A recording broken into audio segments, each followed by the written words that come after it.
been put in place already to enhance revenue mobilization in 2018.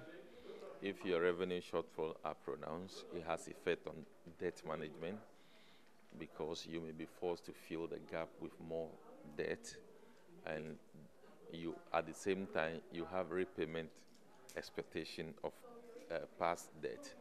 So all those things will be facing you in 2018. So that is where enhanced revenue mobilization in 2018 ought to be a priority. And there is a need to help the GRA to be able to do that effectively.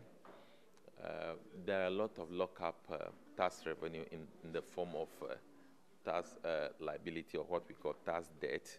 There are many people who genuinely would have paid taxes that they have declared, but they've not been able to pay, and all those taxes have been crystallized into debt.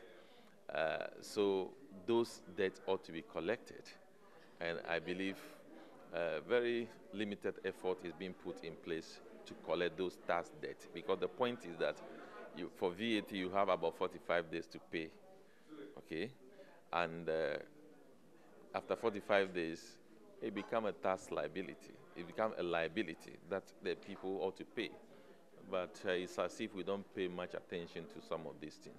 So all those taxes in debt must be collected, and more measures ought to be put in place.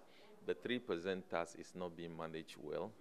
The reason is that the category of traders who are to benefit from the 3% are such that they have not been registered enough, because registration of those people have been very weak, and I think that the government ought to direct attention to that area.